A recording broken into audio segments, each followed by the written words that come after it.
everyone and welcome back to our Iceland adventure. This is our third day around the Ring Road in Iceland and it has been so beautiful so far. We are getting farther and farther away from the most touristic places because we already visited them. If you haven't watched my previous videos, I am leaving a link down below in the comments and in the description if you are interested in that. Anyways, you can see that at this point of the trip, all we are seeing are mountains and lots of glacier sand, which was really weird to see. There were no houses, no towns, no nothing, and we barely saw any car, as you could see.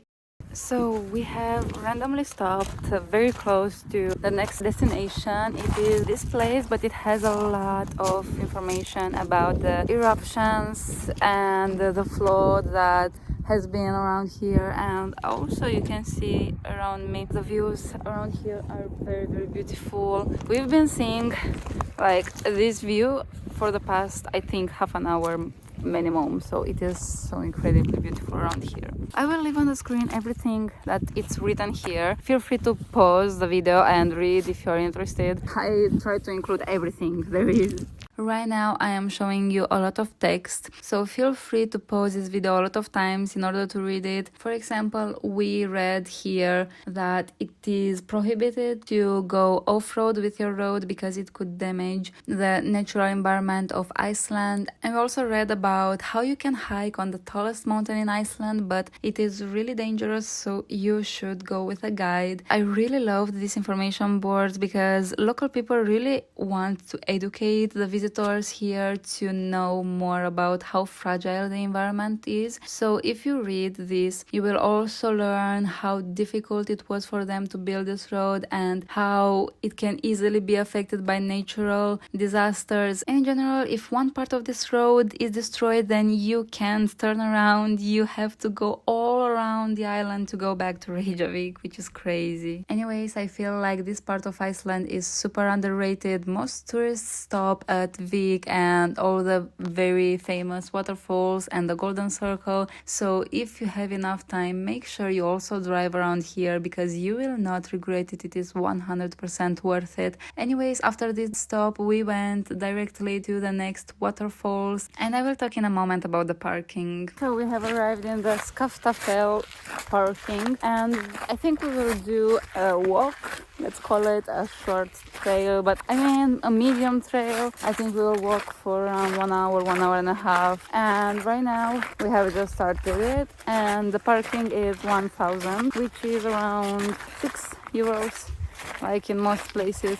And I will let you know if we see anything interesting. You can see right now on the screen how fast the glacier is melting, and this is so sad because we saw this everywhere around the world where we visited glaciers. We started the trail to the waterfall. It is pretty easy, but still you have to climb a bit, so for some people it can be a little bit challenging. It's a bit hard for us doing, but like it's very doable. So the walking path was really well maintained. As you can see, there were bridges to cross over rivers and everything was super safe. But at the end, very close to the last waterfall, we had a lot of ice and we had to go down very slowly, even with hiking shoes. So if you're coming during winter months, be aware of that. You can bring crampons just to be safe, especially if you're coming with kids. It's not worth the risk because you never know how the weather is gonna be. Some years it's warmer, some years it's colder, and right now in March we were able to go with normal shoes, but it was a bit slippery. So behind me it's the Magnusarfoss Waterfall and we just saw earlier the Hundafoss, I think it was called,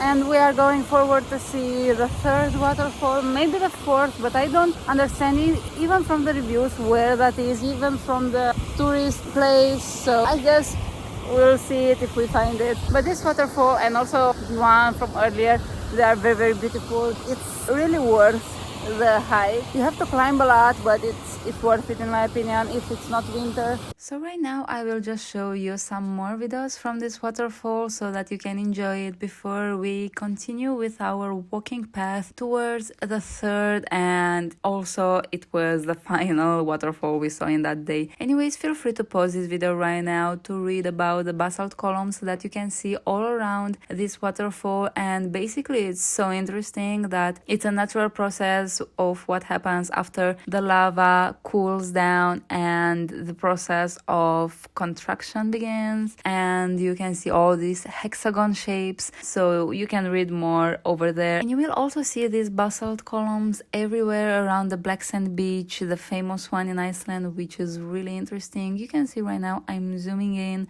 so you can see how beautiful this is and how interesting. And we also had a big surprise because we saw a rainbow forming at the base of the waterfall. We did not see this at the famous Skaftafell Waterfall, which is known for the rainbows, but we had the surprise of seeing it here. So if you will visit this waterfall, I hope you will also get to see this. Anyways, thank you so much for watching my video. If you enjoyed it, please don't forget to like it and also to subscribe. I have a lot of videos from the Ring Road in Iceland, so many places to visit and so many tips, so subscribe if you want to see that, and see you in the next video.